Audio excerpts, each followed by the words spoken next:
I want you to picture a friend. Let's call him Dave. Dave is, the nicest guy. He's quiet, unassuming, maybe a bit of a pushover. Right, the kind of guy who helps old ladies across the street. Exactly. Now, imagine Dave gets a promotion. He becomes, say, the president of the homeowners association, or maybe he just gets a badge and a little bit of authority. Oh, I think I see where this is going. Suddenly, Dave isn't Dave anymore. He's measuring your grass with a ruler. He's fining you for leaving your trash can out 10 minutes too long. He's a tyrant. And you're just standing there thinking, who is this person? Was that always in there? Was this monster always inside Dave, just waiting for a clipboard to come out? It's the classic question, isn't it? We love to believe we have this solid, unshakable core. That I am who I am, no matter what. Exactly. But today, we're diving into some material that basically says, no, you're not. You're actually just a liquid. And you take the shape of whatever container you get poured into. It's a terrifying thought, but a fascinating one.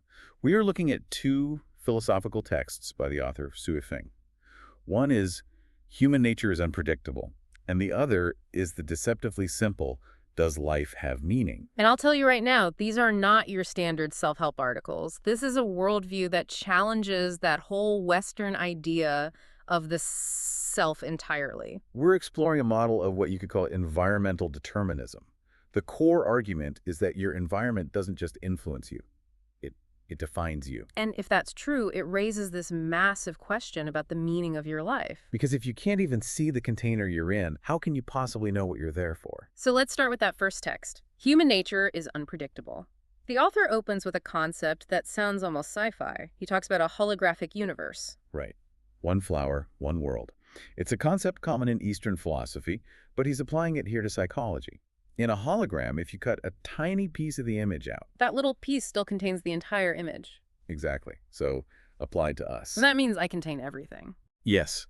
The author argues that every single human being contains the seeds of every possible state of existence. Yeah. You have the seed of a god, a devil, a Buddha, a human, a beast, and even inanimate objects. Okay, hold on. Let's pause right there, because that's a heavy statement. You're telling me that deep down, I have the potential to be a literal monster, not just have a bad day, but full-on evil. And full-on divine. I mean, think of it like a massive sound mixing board in a studio. You have hundreds of faders. One fader is compassion, one is greed, one is violence, one is love. They are all physically there on your board. You don't have to go buy the violence fader. It's just, it's built in. It's built in. So the question is, what determines which fader goes up? Because we all feel like we're in control of that board. I do, yeah. That, according to this text, is the illusion. The text argues that the environment is the sound engineer. The environment reaches out and pushes the faders up or down. So you don't choose the mix, the room chooses the mix. Exactly. And that is unsettling. It gets more specific, too. He says if you enter a demon's world, the environment suppresses your divine seeds and activates your demon seeds. You don't just act like a demon to survive. You effectively become one. So it's not about willpower. It's not about staying true to yourself. According to Sui Feng, no. Because there is no static yourself to stay true to. You are just pure potential waiting to be triggered. And he gives this list of triggers that is honestly pretty damning for the human race. Oh, it is? Yeah, I have it right here. It reads like a history of human misery. He says, in times of war, people become warlike.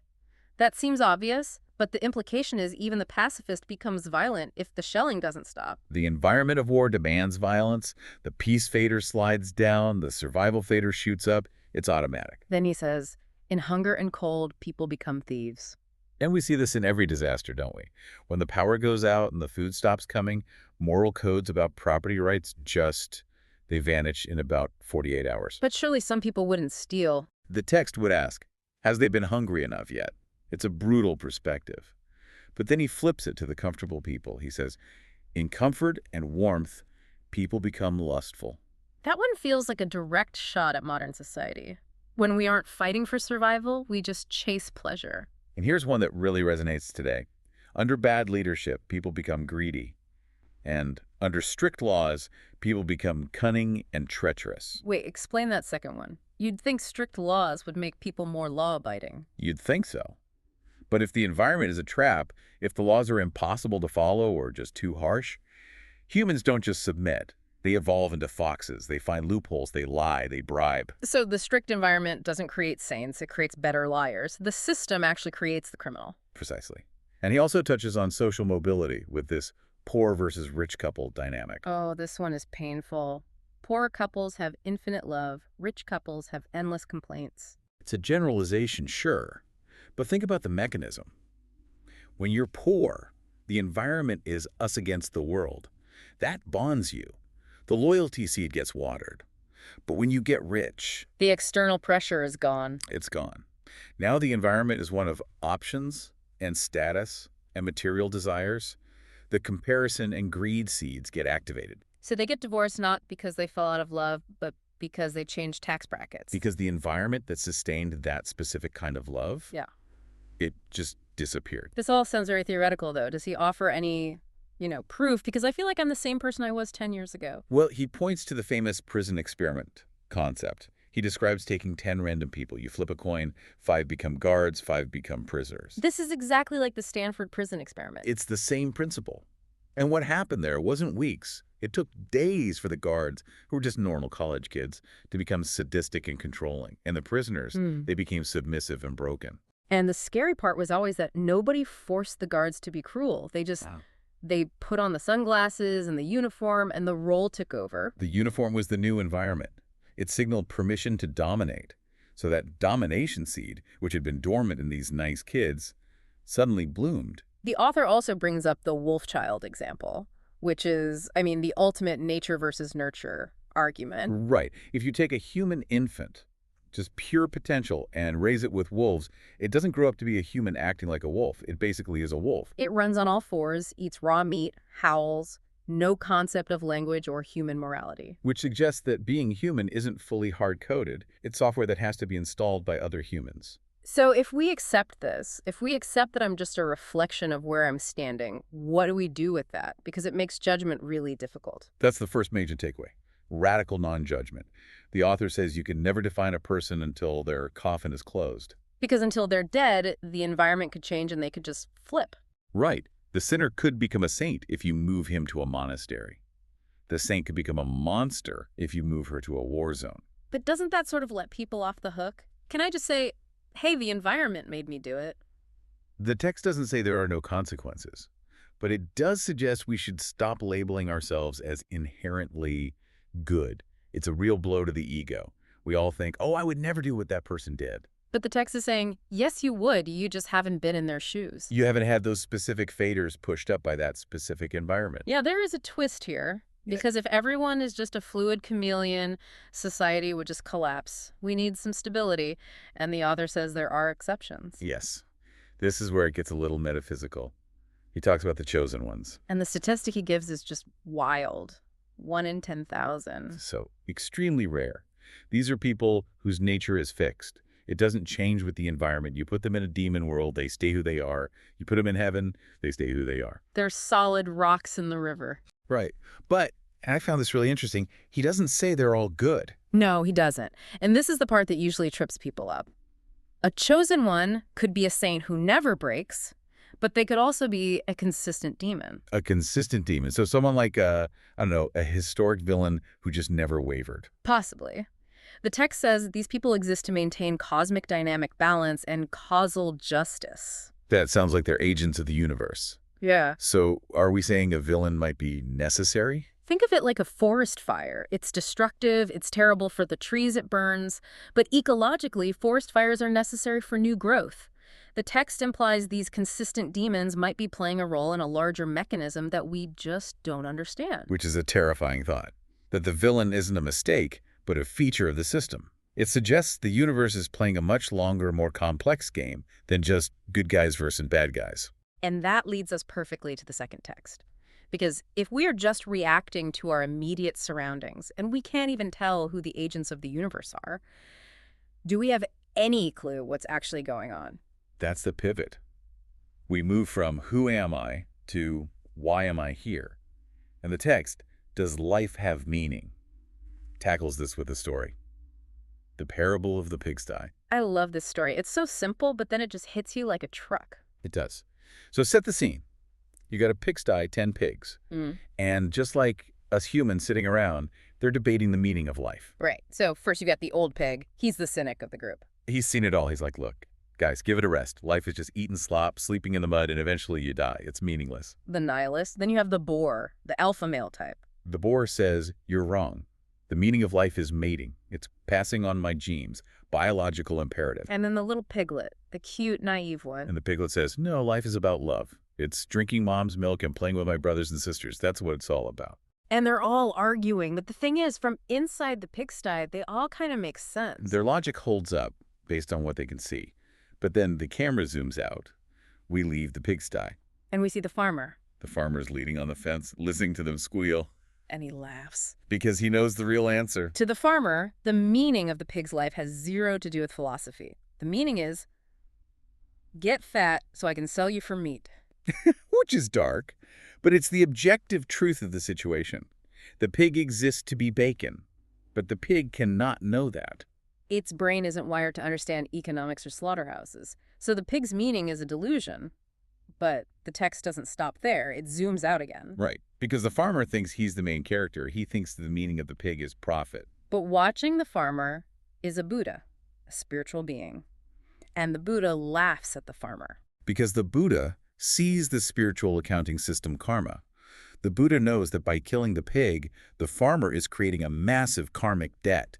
He is wiping out his merit. He thinks he's gaining profit, but in the spiritual reality, he's bankrupting himself. So the farmer is just as blind as the pig. He sees the money, but he misses the soul. Exactly. And then we get the final shift, the ultimate zoom out. The pigs, in their desperation, finally ask God. They scream at the sky, tell us, what is the meaning of pig life? And God actually answers. A voice comes from the sky, and it's not what anyone expected. God doesn't talk about bacon or karma. God says, in your previous lives you were humans, but you are wasteful, cruel, and gluttonous. Ouch. So God explains, your meaning as a pig is to pay off a debt. You are here to suffer the knife and feed others to balance the ledger. Once you've paid it off, you can return to being human. Wow. So everyone was wrong. The old pig, the boar, the piglet, even the farmer. They were all wrong because they lacked the dimension to see the full truth. The pig looks at the mud. The farmer looks at the wallet. The Buddha looks at the soul. But only the total system view explains why. And that is the punchline, isn't it? Don't ask a pig about the meaning of pig life. And by extension, don't ask a human about the meaning of human life. We are in the human sty. We see our careers, our politics, our relationships, and we think, this is it. This is the meaning. But we're blind to the farmer or the higher dimension directing the show. So when you put these two texts together, you get a pretty humbling picture of humanity. It is humbling. Let's stack them up. Text 1 says, you are a vessel. You have no fixed identity. You are just reacting to your environment. And text 2 says, you are blind. You can't see the purpose of your life because you're trapped inside it. So we're blind chameleons. That's depressing. Is there any good news here? Or should we just give up? No, the author isn't saying give up. He's proposing a strategy. If environment determines nature, then your one superpower is the ability to choose your environment. Okay, unpack that. If you know that hanging out in a demon world, let's say a toxic workplace or a criminal gang or even a super cynical social circle will eventually turn you into a demon, you have to leave. You have to physically move yourself. So we can't change our nature by willpower, but we can change our location. Exactly. If you want to be a human, stay in society. If you want to be a beast, go to the wild. But the text gets strange here and says if you want to become a god or an immortal, you have to go to the antimatter world. You mentioned that term earlier, antimatter world. That sounds like Star Trek. What does he actually mean by that? In this specific philosophy, antimatter is a metaphor for the spiritual realm, the non-physical world. Think of it as a state of being where survival isn't the primary driver. A heaven, basically. So a place where you don't need to eat so you never become a thief. A place where there's no war so you never become violent. Right. He's arguing the only way to perfect your nature is to get to a place where the environment allows you to be perfect. You can't do it in the mud of the pigsty. But for the average listener driving to work right now, they can't exactly teleport to the antimatter world. They're stuck in traffic. And that's the hard truth. We are stuck here. But I think the takeaway is awareness. Stop judging yourself for having bad thoughts. Those are just seeds reacting to stress. And stop judging others for breaking under pressure. And maybe stop being so sure you know what your life is about. That's the big one. I want to leave everyone with a thought that came to me from the pig parable. It's a little haunting. Go for it. Most of us think we're the good person. We go to work, we pay our taxes, we enjoy our weekends, we feel like the piglet, we think life is about the milk and the sunshine, we're happy. Ignorance is bliss. But based on this deep dive, you have to ask yourself, is there a farmer leaning on the fence right now watching you? Watching you get comfortable. Watching you get comfortable and laughing because you have no idea what you're actually being prepared for. And if there is a farmer, Yeah. what happens when he opens the gate? That is a question I am not sure I want the answer to. It's the ultimate question. Look, this was a heavy one. We went from you are a fluid to you are a pig with a debt. Just another Tuesday on the deep dive. If you want to read these texts yourself, and you really should check the show notes, we've linked Zhu Feng's original articles there. Please do. Don't take our word for it. We're just exploring the map. You have to walk the territory yourself. And remember, we aren't endorsing the idea that you're a secret demon or a karmic pig. We're just unpacking the philosophy. Although, I might skip the bacon for breakfast tomorrow. Probably a safe bet.